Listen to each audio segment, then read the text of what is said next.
छत्रपती शिवाजी महाराजांनी स्वराज्य स्वदेश आणि स्वधर्माची प्रेरणा दिली। मात्र कालांतराने शिवाजी महाराजांच्या शिकवणीचा भारतीयांना विसर पडू लागला।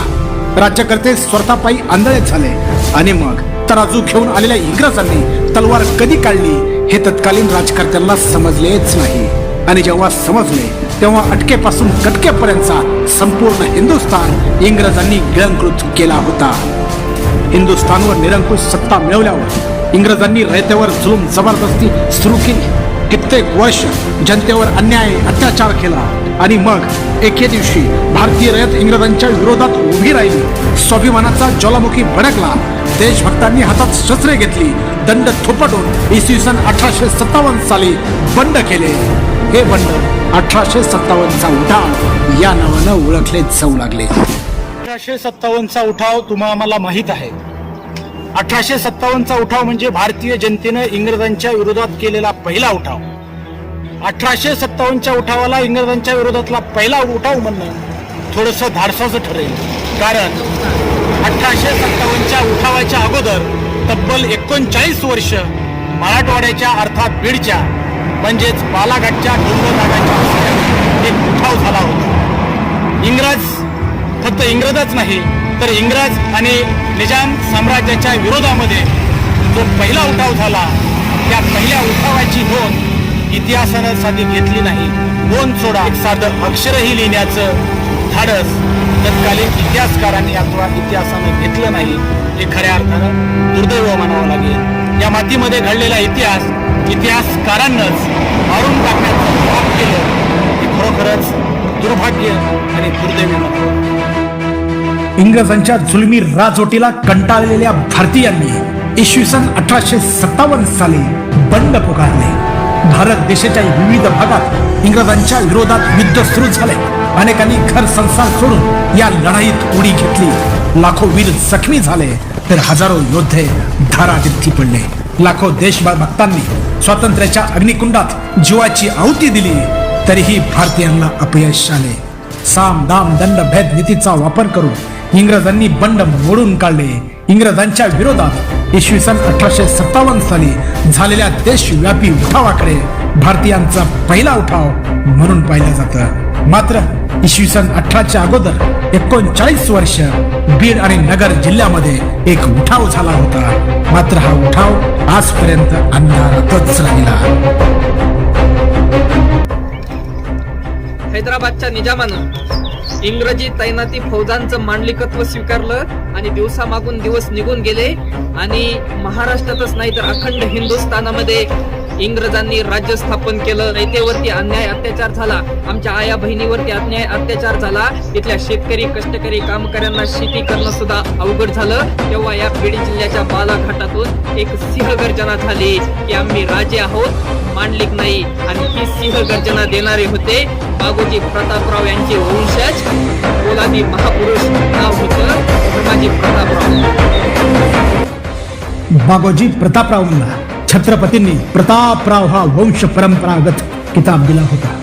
याच बागोजी प्रतापरावच्या वंशामध्ये धर्माजी प्रतापरावांचा जन्म झाला। आष्टी तालुक्यातील नागझरी मोरा ही प्रतापराव घराण्याची राजधानी। बीड, आष्टी, नगर, पाथर्डी, शेवगाव या गावासह गोदावरी क्षेत्रात आणि बालाघाटच्या डोंगर रांगामध्ये धर्माजी प्रतापरावांचे वर्चस्व होते। बालाघाट आणि गोदावरीच्या कुशीत धर्माजी प्रतापरावाने आपले राज्य अबाधित ठेवले होते। इंग्रजांना निजाम पेशवे यासह अनेक सरदार राजे शरण गेले, मात्र धर्माजी प्रतापराव ताठ मानेनं उभेच होते। अनेक सरदार राजे महाराजांनी इंग्रजांचे मांडलिकत्व स्वीकारले, तेव्हा धर्माजी प्रतापरावांनी गगनभेदी सिंह गर्जना केली की आम्ही राजे आहोत, मांडलिक नाही। इंग्रजांनी निजामांनी रयतेवर अन्याय अत्याचार सुरू केला। गोरगरिबाच्या संसाराची होळी होऊ लागली। माय बहिणीच्या अब्रूला कवडीची ही किंमत राहिली नाही। तेव्हा धर्माजी प्रतापराव या रणमर्दांनी निजाम आणि इंग्रजांच्या विरोधात मोहीम उघडली। आपल्या सैनिकांना एकत्र केले। तरुणाची वज्रमुठ तयार करून इंग्रजांनी निजाम साम्राज्यावर प्रहार करण्यास सुरू केले। इंग्रजांना सळोकी पळे करून सोडले। तेव्हा इंग्रजांनी धर्माजी प्रतापरावचा बंदोबस्त करण्यासाठी घोडदळाचे मेजर मॅक्लियार्ड आणि कॅप्टन पॉन्टेझर यांची नेमणूक केली। मेजर मॅक्लियार्ड आणि कॅप्टन पोर्टिझर याने धर्माजीच्या मुखावर हल्ले चढवले. पाथर्डी सेगाव तालुक्यातील धर्माजीच्या गड्या आणि किल्ले ताब्यात घेऊन जमीन दोस्त केले. तरीही धर्माजी प्रतापराव पाठीमागं हटले नाहीत. त्यांनी इंग्रजांवर प्रतिहल्ले चालूच ठेवले. इंग्रजांनी निजामाने धर्माजी प्रतापरावच्या विरोधामध्ये संयुक्त मोहीम उघडली. हैदराबादचा निजाम सिकंदर जहा याने 11 जुलै 1818 रोजी आपला सरदार नवाब मुर्तजा यारजंग तर इंग्रजांनी लेफ्टनंट स्टुथरलँड यांना फौज देऊन धर्माजीवर रवाना केले. त्यांच्या मदतीला बीडचा प्रमुख अझीम खान याचीही रवानगी केली. 30 जुलै 1818 रोजी इंग्रजांनी निजामाची संयुक्त फौज धर्माजीच्या हातोला किल्ल्यावर चालवून गेली. धर्माजी प्रतापरावानेही जोरदार प्रतिहल्ला केला आणि इंग्रजांनी निजामाच्या फौजेला पळता भीत थोडी केली. गोरे लोक त्याला धरणं आलं त्या टायमात तिथे शिंगाडी फुकला. मग तिथून माघारी ते गेले. परत लढा झाले हे तोफारी पाड त्याला गडी. धर्माजी प्रतापरावाने लेफ्टनंट जॉन स्टुथरलँड यांची सांगून टोपी उडवली. टोपी जमिनीवर पडल्याने स्टुथरलँड भयंकर चिडला. त्याने अत्यंत द्वेषाने धर्माजीच्या किल्ल्यावर हल्ला चढविला. तोफांचा बडीमार सुरू केला. मात्र धर्माजीच्या बळकट किल्ल्याचे काहीच नुकसान झाले नाही. तेव्हा किल्ल्यात सर्व बाजूने सुरुंग लावले. सुरुंग लावून किल्ला जमीन दोस्त केला. अनेक वेळा त्यांनी निजामांशी लढत असताना त्या निजामांना सळो की पळो करून सोडलं होतं. म्हणून त्यांनी एकत्रितरित्या 30 जुलै 1818 रोजी या किल्ल्यावर दोन बाजूने ते इंग्रज आणि निजाम एकत्रित येऊन लढाई केली. चाल करून आले आणि त्यामध्ये लांबून त्यांनी तोफांचा मारा करून या वाड्याला या किल्ल्याला पाडण्यासाठी त्यांनी त्यांचा प्रयत्न केला. आपल्याला आजही त्यावेळेच्या त्या पाऊल पुन्हा आपल्याला आजही दिसतात. ही जी वाड्या किल्ल्याची भिंत आहे त्या किल्ल्याच्या भिंतीला या ठिकाणी तडे गेलेले आहेत. ते तोफेनी ते दगड पूर्ण भाजलेले आहेत. हातोला किल्ला जमीन दोस्त झाल्यावर धर्माजी प्रतापरावाने आपली रणनीती बदलली. यशवंती घोडीवर बसून घोडी हातोला किल्ल्यावरून फेकली. निवडक सैन्याला घेऊन डोईठाण गाव जवळ केले. डोईठाण गाव मजबूत होते. सर्व बाजूनी परकोट आणि वेशी होत्या. गावातील पाटलांच्या गडीवर धर्माजी आपल्या सैन्यासह दाखल झाले आणि गडीवरून इंग्रजांनी निजामाचा प्रतिकार सुरू केला. हातोला या ठिकाणी लढाई झाल्यानंतर प्रतापराव हे आपल्या भावाला घेऊन डोईठाण या ठिकाणी गेले आणि त्या ठिकाणी त्यांनी त्या इतिहासाला उजाळा देण्याच्या दृष्टीने त्यांनी त्यांच्या शौर्याचं काम केलं. इंग्रजांनी निजामाची फौज पाठीवर होती. त्यांनी गावास वेढा दिला. तटास शिड्या लावून गावात प्रवेश करण्याचा प्रयत्न केला. मात्र धर्माजीच्या सैन्याने त्या सर्वांना कापून काढले. त्यानंतर धर्माजी प्रतापरावने गडीचा दरवाजा उघडला आणि गडीचा दरवाजा उघडून अचानक हल्ला केला. अचानक दरवाजा उघडल्याने निजाम फौज घाबरली, भेदरली. धर्माजीच्या अंगात विरसरी संचारली होती. त्याने तलवारीच्या एका घावात एका जमादारास आणि घोडेसरास कापून काढले. एवढाच नाही तर एका घावामध्ये निजामी सैनिकाच्या घोड्याचे शिर धडावेगळे केले. धर्माजीचा रणआवेश पाहून निजामाने इंग्रज सैनिकाची दानादान उडाली. कित्येक जखमी झाले तर काही मरण पावले. कित्येक तास धर्माजी प्रतापराव आणि त्याचे सैन्य इंग्रजांनी निजामाच्या फौजेच्या विरोधात लढत होते. मात्र काही तासांनी धर्माजी प्रतापरावचा प्रतिकार कमी होऊ लागला. धर्माजीचा प्रतिकार कमी झाल्यावर शत्रूंनी त्यांना कैद केले.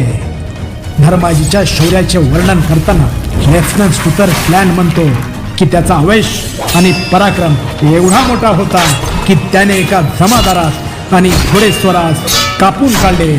एका लेफ्टनंटसह 22 घोडेस्वारांना जखमी केले. राजे धर्माजी प्रतापराव गर्जे यांनी हातोला येथील किल्ल्यावरून डोईठाणच्या पाटलाच्या वाड्यावर आगेकूच केली आणि तेथे निजाम आणि इंग्रज सैन्याबरोबर धर्माजी प्रतापराव गर्जे यांचं मोठं युद्ध झालं. आणि या युद्धामध्ये ब्रिटिश आणि निजामाच्या सैन्याला त्यांनी धूळ चारली. ब्रिटिश आणि निजामाचं सैन्य मोठ्या प्रमाणावर धारातीर्थ पडलं. परंतु शेवटी दोन महाशक्ती एकत्रित आल्यामुळं राजे धर्माजी प्रतापराव गर्जे यांना माघार घ्यावी लागली. आपण भारतीय स्वातंत्र्य लढ्याचा इतिहास वाचताना मंगल पांडेच्या पिस्तुलातून पहिली गोळी सुटली आणि भारतीय स्वातंत्र्य लढ्याची ठिणगी पेटली. 1857चा राष्ट्रीय उठाव झाला आणि भारतीय स्वातंत्र्य लढ्याला सुरुवात झाली असं आपण वाचतो. परंतु 1857च्या पूर्वी 39 वर्षे अगोदर म्हणजे 1818ला राजे धर्माजी प्रतापराव गर्जे यांनी इंग्रज आणि निजाम सत्तेविरुद्ध एल्गार पुकारून त्यांना सळो की पळो करून सोडलं होतं आणि त्यांच्या समोर एक मोठं आव्हान उभा केलं होतं. म्हणून राजे धर्माजी प्रतापराव गर्जे यांचा स्वातंत्र्य लढ्याचा शौर्य आणि पराक्रमाचा इतिहास हा राष्ट्रीय पातळीवर सुवर्णाक्षरांनी लिहावा असे अनेक विचारवंत आपलं मत व्यक्त करतात. आद्य क्रांतिकारक धर्माजीला कैद करून नगर येथील भुईकोट किल्ल्यात नेले. त्यानंतर महापराक्रमी धर्माजी प्रतापरावचे काय झाले हे ना त्यांच्या वंशजाला माहित आहे ना इतिहासाला. आणि कैद करून त्यांना जो नगरचा भुईकोट किल्ला आहे त्या भुईकोट किल्ल्याला त्या ठिकाणी तिथं नेऊन त्यांना कैद करण्यात आलं. आणि कैद केल्यानंतर या धर्माजी राजांना पुढे काय केलं किंवा त्यांचं काय झालं, त्यांना मारलं गेलं, फाशी दिली किंवा त्यांचा जो अंत आहे तो कसा झाला याबद्दल आपल्याला कुठलाही या ठिकाणी त्याच्याबद्दलचा पुरावा आपल्याकडे नाही. धर्माजी प्रतापराव या ठिकाणी त्यांची ही घोडीची समाधी आहे. तर ते अनेक युद्धामध्ये क्षत्रिय होते आणि युद्धामध्ये त्यांना कैद केल्यामुळे इंग्रजांनी त्या घोडीला ते दिसले नाहीत. त्यामुळे त्या घोडीने अन्न पाण्याचा त्याग केला आणि प्राण सोडला. प्राण सोडल्यानंतर या गर्जे घराण्याने सर्वांनी मिळून ही घोडीची समाधी या ठिकाणी बांधलेली आहे. त्या घोडीचं नाव आहे यशवंती. ही घोडी आणि राजे धर्माजी बाबांची आवडती होती म्हणून त्यांनी सोडली. धर्माजी प्रतापरावाची यशवंती ही आवडती घोडी इंग्रजांनी कैद केल्यावर या घोडीस धर्माजी प्रतापराव दिसले नाहीत म्हणून यशवंतीने अन्न पाण्याचा त्याग करून आपला जीव अर्पण केला. धर्माजी प्रतापरावाच्या पाठोपाठ यशवंती घोडी ही चालती झाली. 1818च्या पूर्वी राजे धर्माजी बाबा अर्थात धर्माजी महाराज या गडावर या किल्ल्यावर वास्तव्याला होते. त्यांच्या हयातीमध्ये त्यांनी हा जो पूर्ण परिसर आहे आपल्या शौर्यानं, शक्तीनं आणि ताकदीनं पूर्णतः लढवला. समाजाला रक्षण केलं, समाजाला सांभाळलं. 1818ला या ठिकाणी निजाम आणि इंग्रज हे दोन्ही एकत्रित विचार करून या गडीवरती अर्थात या गडावरती चाल करून आले आणि त्यांनी मिळून हा राजे धर्माजींचा गड उद्ध्वस्त केला. त्यानंतर महाराजांना ते या गडावरून घेऊन गेले. गेली 200, 250, 300 वर्ष या भूमीमध्ये ही महाराजांचा हा जो गड आहे हा असा अस्ताव्यस्त पडलेला होता आणि तेव्हापासून इथे कोणीही येत नसे, याकडे दुर्लक्ष होतं. पण काही बाबांच्या आदेशानं सर्व ग्रामस्थांनी विचार केला आणि आपण या गडाचा काहीतरी जीर्णोद्धार करावा, याला पुनः ते स्वरूप प्राप्त करून द्यावं या विचाराने आम्ही सर्व ग्रामस्थ मंडळी, हातोला या सर्वांनी एकत्रित येऊन या गडीचा जीर्णोद्धार करण्याचा विचार केला. आणि तेव्हापासून आम्ही या ठिकाणी आध्यात्मिक क्षेत्र, वैज्ञानिक क्षेत्र आणि सर्व इतिहासाचंही क्षेत्र सर्वांचा अभ्यास पुढच्या पिढीला व्हावा म्हणून या ठिकाणी आम्ही याचा जीर्णोद्धार करून हे केंद्र या ठिकाणी आम्ही निर्माण करणार आहोत. हे संपूर्ण केंद्र जे अध्यात्माचं केंद्र असेल, इतिहासाचा संशोधनाचा भाग असेल किंवा अन्य काही विषय असतील, हे श्री क्षेत्र राजे धर्माजीगड याच नावाने आम्ही या गडावरती आरंभित करणार आहोत आणि त्याचा प्रारंभ करणार आहोत.